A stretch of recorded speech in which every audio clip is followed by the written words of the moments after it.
Let's go on to Rick. Rick, you are a he and a him, and you're from Canada, and I remember you. And Rick says, and this is what the call screener has said, I think there are biblical prophecies that have been fulfilled and prophecies that are likely to be fulfilled. That's the ticket. That's what we're looking for, Rick. You know me. Do you know Secular Rarity? Have you met Secular Rarity before? I don't know if we've. Yeah, I spoke with him about evolution in the Bible. The water brings forth life. Remember me? Yeah, I do remember that now, Rick. Now that you mention it, Water is life. Well, Rick, give us a biblical prophecy. Yeah, let's think about this together.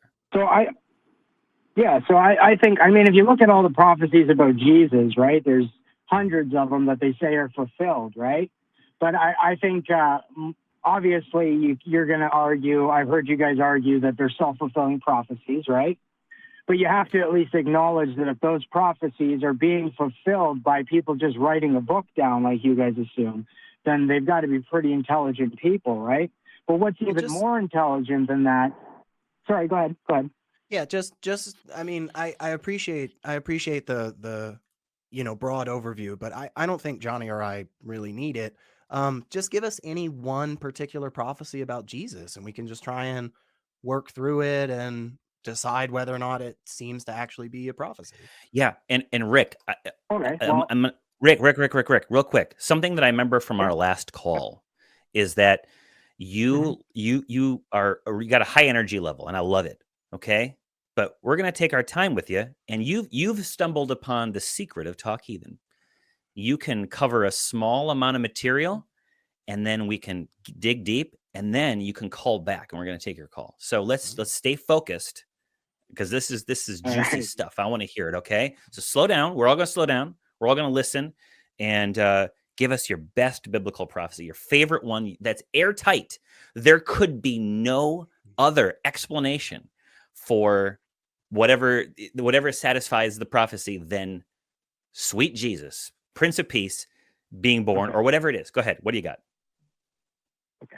So that's the thing about prophecies, right? One solid thing to take a prophecy and say it's solid proof, but it's a whole bunch of prophecies put together, which makes it solid proof. But like you said, right? So a virgin gives birth.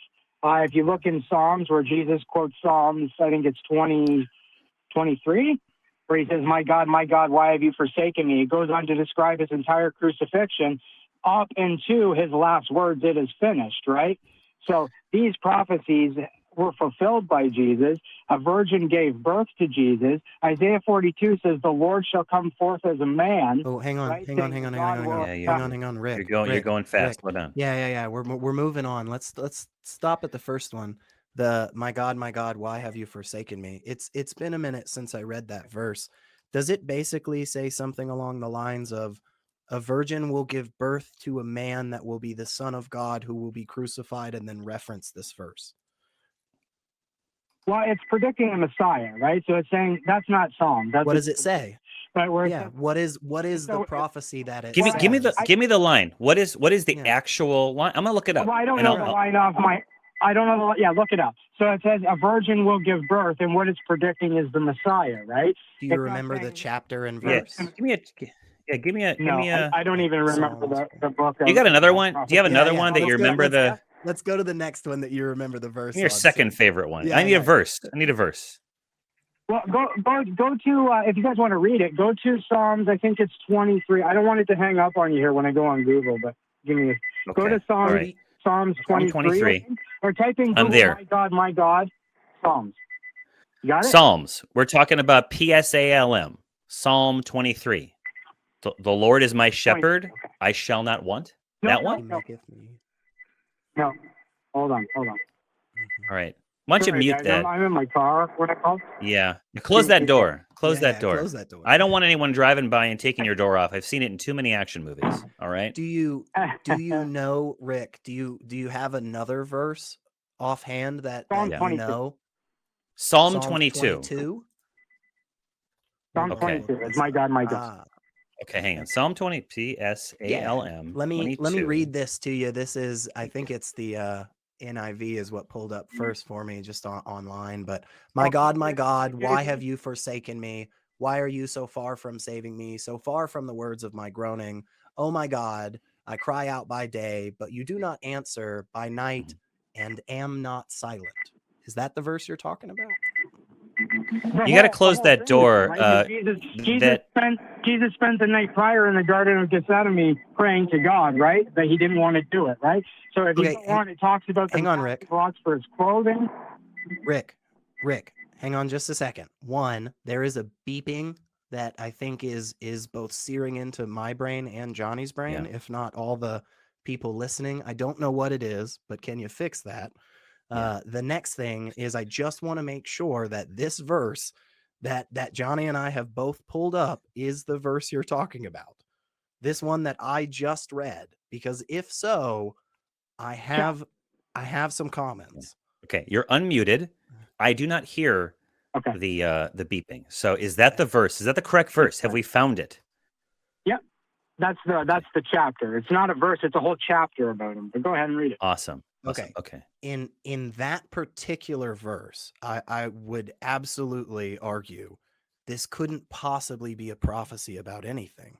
This is not talking about anything that's going to happen. It's not saying this will occur.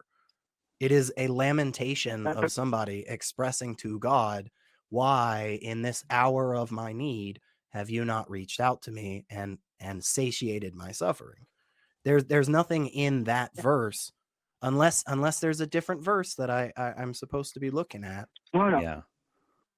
So that's the point. Is on the cross, Jesus said, my God, why have you forsaken me?" He was alluding to that chapter, not verse. So if you read the whole chapter, you'll understand what he's going through, right? And it talks about piercing his hands and his feet. It talks about hang on. You're jumping through a lot of different things, and it's totally unnecessary. Because if I say to you, Rick, let's say this, I'm gonna give you two statements here, and you tell me which one sounds more like a prophecy, okay?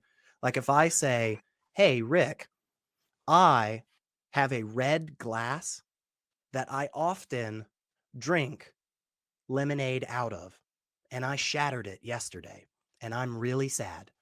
Now that's the first statement. Now here's the second statement. I will shatter a red glass that I often drink lemonade out of in the near future, and I will be sad about it. Which one of those do you feel like is more of a prophecy? Well, I mean the second one, but like you said, it's a self-fulfilling prophecy, right? In the first one, it's just a statement.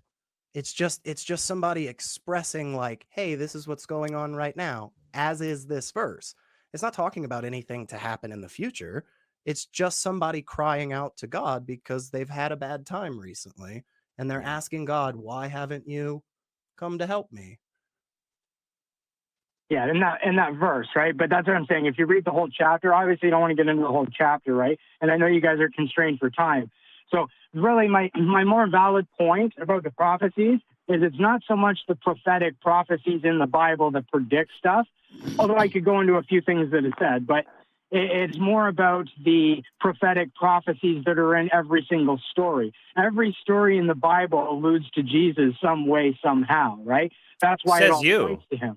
Says you. Says me. I mean, how does it says me? You. Go ahead and give me a story. Go ahead, say any story. It's Noah. not says me. It's Jesus' Noah. life and character. Go ahead. The story of Noah. Story of Noah. There you go.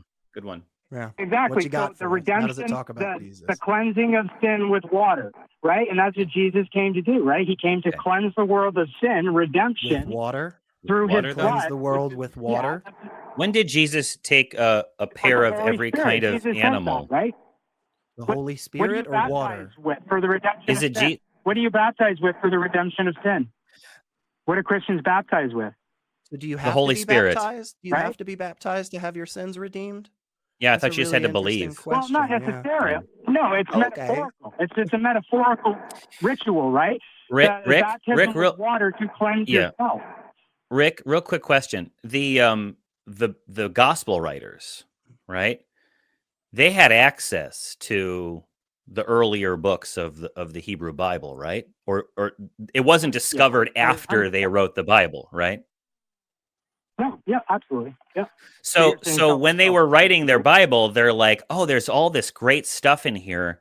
Let me tie things together to show they could have, if they wanted to. Let's just say this is my earliest bit of counter apologetics from when I was a kid. And I'm still not over it. All right. And some people are like, that's bullshit. It's not bullshit. This is, I never got past this. And maybe you'll be the person that turns the tide.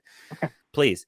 But when they were writing the Bible, they're like, okay, we got this. We got pierced hands. We got Messiah. We got this. We got that. When we write our story, let's make sure we sprinkle it with references to the earlier books, and then we can show that this guy that we love, this Christ man, is actually the result of some fulfillment of prophecy. An example of that might be when the King Ringwraith, the main Ringwraith in Lord of the Rings, can be killed by no man, and then Éowyn, Shield Maiden of Rohan, takes off her helmet and says, "I am no man," and then stabs him in the face. That's a good part. It's a great part. I love it. Come on. And but when you're Tolkien and you're writing that stuff, you can kind of set up that stuff. That's what fun writing is. Like you set up it. It's like a setup and a punchline. You're delivering the goods. You're teeing up the T-ball and you're knocking it out of the park. But it truly is teeing it up on a tee. It's not hard when you're Arthur Conan Doyle to solve your own mysteries, and that's kind of where I'm at with this. Your prophecies, that one, give me something else. Give me and don't give me wars and rumors of wars. Yeah, address what I said, please. Yeah. So, okay. So as far as the self-fulfilling prophecy, I see what you're saying, and that is how things work, right? People can fulfill it. But in order for people to fulfill that, they'd have to be highly intellectual, and there was a lot of people, because it's a lot of prophecies to fulfill, and it's very in-depth. Not saying it's impossible, so I grant you that. Oh, I'm not saying they're dumb. I'm saying these are smart people. I'm not saying that the gospel writers, the gospel writers who actually wrote it, are no bobos. These are smart cats who could write at a time when people were wiping and eating with the same hand. So these were smarty pantses. Okay. So what? Yeah. So the most telling one is if you look at the Last Supper, right? The Last Supper, most Christians have no idea what the Last Supper means because we only have a story of a supper. But go watch Christ in the Passover. The Jewish tradition was fulfilled through Jesus, and it's amazing what they take a piece of unleavened bread, it's striped, it's pierced, they take it and break it in three. They hide the middle. The middle comes back at the end of dinner. They break it into pieces. That was the piece that Jesus took and said, "This is me," right? The blood, the third cup that he took after they supped, after they ate, it's called the cup of redemption. He picked it up and he said, "This is my blood." The Jewish people don't. Okay. Go ahead, Johnny. Well, again, did the gospel writers have access to Jewish tradition when they wrote the story of the Last Supper? Weren't all of these people Jewish as well? Like, wasn't that kind of the big deal? Like, there's a lot of Jews in the Bible, and they had access to yeah. Okay, so they're like, you know what? Piece of evidence, right? So why wouldn't they put that in the Gospel? How is that evidence? A pathetic piece of evidence in the entire book of the Bible to prove Jesus is who they think. Rick, we've walked around to such a confusing point to me. Didn't we have this earlier where you and I talked about what sounds kind of like a prophecy, and it's the thing that kind of says this is going to happen in the future, not just a description of what happens today? What in the Last Supper is like a in the future this is going to happen? Because without like that caveat, how is it ever considered a prophecy?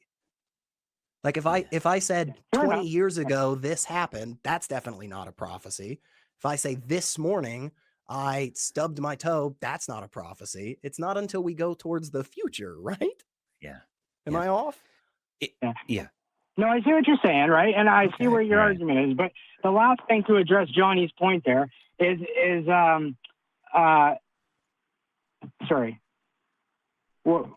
Sorry, my brain just kind of shut down. It happens to me constantly. So Jesus, we know, right? I know you guys kind of deny the fact that Jesus existed, but I mean, I don't deny that. Hang on there, Rick. You're muted now. Now you're muted because you're talking too fast, my friend. I don't deny that Jesus existed, but I don't. Let me put it this way: there may have been some cat named Jesus kicking up dirt in Judea, wandering around, talking to people, making a bunch of claims about not thinking about birds, not planning for tomorrow and looking at birds, and all that stuff. There may have been a person, but that lunatic liar Lord trilemma is not really. I don't buy into it. I think someone once said there's a legend. Okay. I believe that there probably was some dude, I don't really care, named Jesus, and people started telling tall tales of all of his awesome doings. And one of them is turning a bunch of fishes and loaves into a whole shitload of fishes and loaves. That doesn't mean that he did. It just means that the story exists. And it's like Abraham Lincoln, was a president, and he lived in a log cabin, and then he was real strong and he'd wrestle people. There's all kinds of legends about Abe Lincoln. Abe Lincoln existed, but he probably didn't, I don't know, like wrestle an ox to the ground. And not that is necessarily one of the legends, but we can start that one today. And in 500 years, Rick, we can see if we're combating truthers that Abe Lincoln was an X-Man. But anyway, go on.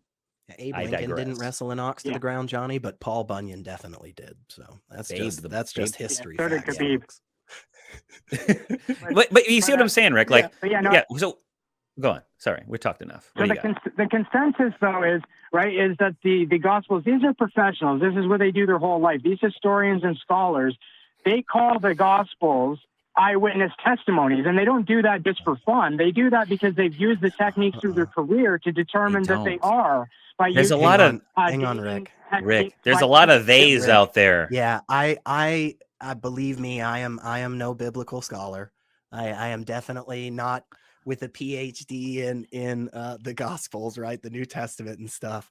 I remember very clearly as a young lad, just starting both his secular and rarity life, reading in the front of the Bible, and then at every single book thereon, that these are just the authors that are attributed to the books. We don't believe these people actually wrote them.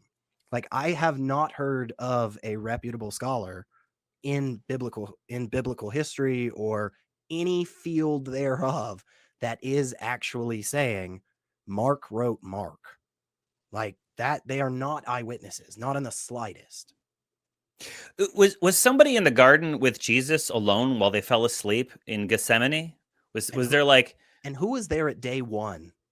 Yeah. When God did the whole light and the darkness and the separation of the waters, who was watching that? And how did Moses write about his own death? Yeah. What a strange. They're definitely not eyewitness accounts in the Gospels. We are very, very confident on that. Yeah.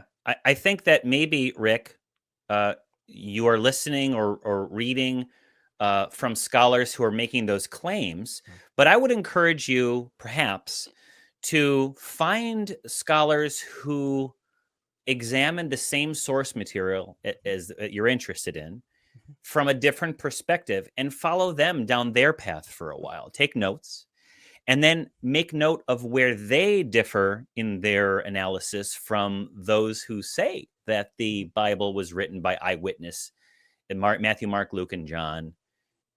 And their friends. I would recommend that. And you will find a lot of really good scholarship done by very avowed, professing, believing Christians. I know a couple off the top of my head, like James Tabor or Dale Allison.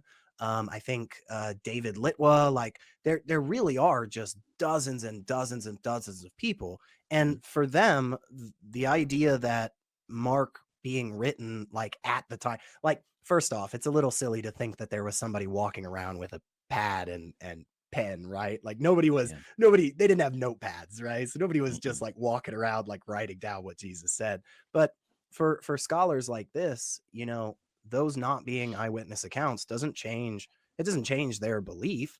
Yeah. I may argue that maybe it should put it on more shaky ground, but it isn't a thing for them for various reasons. But it is, I think it's really worthwhile knowing what the scholarship actually is on this, and the types of things we have like dug up, you know, in the ground and like cross-referenced with other things. And I mean, we got a lot of stuff, but it all kind of seems to point towards like not exactly concurrent stuff. Yeah. Well, and with that said, I want to bring it back. I think we're gonna move on, Rick. But I do want to have one more exchange with you. You gave us two so-called prophecies, two of your favorite prophecies, and both of them were internal, if I may use the term. The Old Testament referred to the New Testament. All right, that's all fine and dandy, but that's not going to do it. Now, maybe our first caller would say we're just not open, or we're not accepting the truth, or we're not accepting the evidence. That might be the case. We're not intelligent enough, Johnny. That's well, I know I'm not. But Rick, if you've got another one, I want to hear something that isn't self-referential in the Bible. Give me one of those. I like to think of them as wars and rumors of wars. One. I was walking my dog yesterday, and I was thinking I'm going to be on Talk Heathen tomorrow, and I'm going to be there with Secularity. What kind of calls do I want? It's my real accent, and I was thinking prophecy, and apparently so was Secularity at the same time. That's prophetic. Jesus is real, and so I really want the prophecy. So give me one. Give me like a Nostradamus type of one that you think is super awesome, that doesn't refer from the Old Testament to the New Testament, something external. Could you do that? Yeah, I got a great one for you. But I just want really quickly, I just want to say that Jesus picked people who were writers. We know Matthew for sure wrote and spoke in at least three different languages. So to say that people weren't writing down what he said is just not factual or evidence-based at all. As well, Richard Dawkins himself says the consensus of historians he spoke with all agreed Jesus lived and died. And that's because the professionals in the Richard Dawkins? Yeah. I don't think he has anything to do with biblical history. But wait. Go to the prophecy. Well, hang on. Squawky Docky can go shut the fuck up. I don't care what he has to say. Yeah. All right? He's not my pope. Yeah. He's not my pope. All right? But, smart biologist, decent writer, stay in your lane. But anyway, you were saying? Yeah. Give us that prophecy, Rick. Give it to us warm. So you say the wars and rumors of wars, right? So when Jesus is predicting the end, so a lot of people, there's wars, and there's all these things that we've seen repeat through history. But Jesus says one thing that's different. He says, when this gospel, he even says, don't worry, all these things must come to pass. But when this gospel of the kingdom is preached all across the world, then you know the end has come. Then, and ironic, he knew it was going to cross the whole globe, and he says that's the only difference in history as we've now seen this happen. He says Christians will be persecuted. Christians are the number one persecuted group on the earth. You can Google it. Yeah. And last, what? Yeah, you laugh. Hold up, Rick. I laugh. I laugh hard. Too. Yeah. Also, like, are you saying that the prophecy was that the world would end when Christianity was taught to the whole world? Is that what you're saying the prophecy is? I just want to make sure I understand. So he's giving all the things that are going to happen. And then he says, when this gospel has reached the whole world, then it has begun. But how he describes it, he says, when the abomination that causes desolation enters the holy place. Stop, Rick. What's stop, the Rick. holy place? Because, Rick, stop. Because it sounded like you were trying to answer with a yes or no and then just refuse to address it. So let's try it again. I'm going to ask it one more time. Are you saying that right there, the prophecy that is being prophesied with its prophetic nature, are you saying that that is the world will end in this specific way once this message has been preached to the whole world? Is that what you're saying the prophecy is? That should be a simple yes or no. Well, yes, but not that the world will end, that the Antichrist will rise. It will begin, right? Okay. He says that. It has begun. Okay. He doesn't say the end. So are you saying that the whole world has been preached the gospel message? Or are you saying we're still waiting to see if the world ends when the whole world gets preached this message? I think it's fair to say that it's reached all the corners of the earth at this point, or very, very close. Now Yeah. that's interesting. Well, hang on. Does Yeah. it have to be very, very close? Is it 99% or is it 100%? It sounds like it's 100% Well, to at me. this state, do you mean the prophecy, or do you mean is Yeah, it there the yet? I'm prophecy not sure sounds what like you're it's 100%. Yeah. Prophecy says like 100%. everybody got to hear Yeah, it. I would say. Yeah. I would say he says once this gospel of the kingdom has been preached all across the world, then the end Yeah. has begun. So yeah, I would Okay. assume at least all across. I don't know what he means by that. Perhaps every single place or all across the globe. I don't know So what we're he's still saying there kind of necessarily, waiting on but it's that pretty one. Yeah, We Rick, still- we're waiting. Yeah. Yeah, we don't have that one fulfilled yet, right? I mean, it doesn't seem like the The Antichrist gospel's is not preached around. all or- across the world. Well, the no, world. It's not yeah. preached all across the world today. No, the gospel is definitely not preached all over the world. I'm very confident about that. Yeah. Where is it missing? Who's missing the The gospel? Amazon forest, as well as a handful of different forests over in like southern India in the ocean, as well as like Papua New Guinea and other Yeah, there's Pacific places. islands, like literally just dozens and dozens of places. But I mean, but there's but also missionaries but going to Rick, every real single quick, place in the world. That's Rick, not Rick, true. Rick. not true. I think the point is, I think that there's two ways you can go about it, and either way you lose. All right, if the gospel, okay, God bless America. There's so many ways to talk about this one. Okay, so first of all, if it hasn't reached everywhere, then it's not a fulfilled prophecy, right? And if secularity is right, and there's some folks down there swatting, doing their life down there in the Amazon or Papua New Guinea and different remote places, then I guess the evangelists are going to have to go down there and disturb those poor people who are just trying to have a decent life with God's word. But it's not fulfilled, so we can't count that as 100% completion rate. If it's mostly complete, and I would argue probably it's mostly complete, and I doubt God is going to wait until every last human being, according to this God character, is going to do that. Before the end times begin, when will it start? You say that the end times will begin. Well, is it a rapid rollout? Is it like a few things happen? People have been saying that the end times are nigh for 2,000 plus years. They've been doing it, Rick. They've been I think there's a passage in the Bible, probably SR knows it, where Jesus says that there will be some of you who are still alive when I come again, or some jazz like that. Paul, I think. Yeah, there you go. It's one of the letters And of Paul. spoiler alert, those people are probably all dead unless they got magicked. They got magicked and they're living.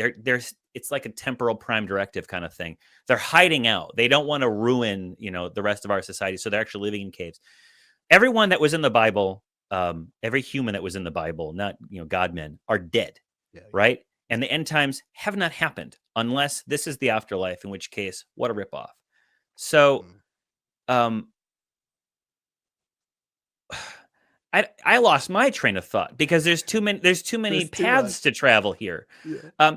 That's not a good one, Rick. I tell you what, I do appreciate it. You probably have a lot to say, but I'm not going to let you do it this time.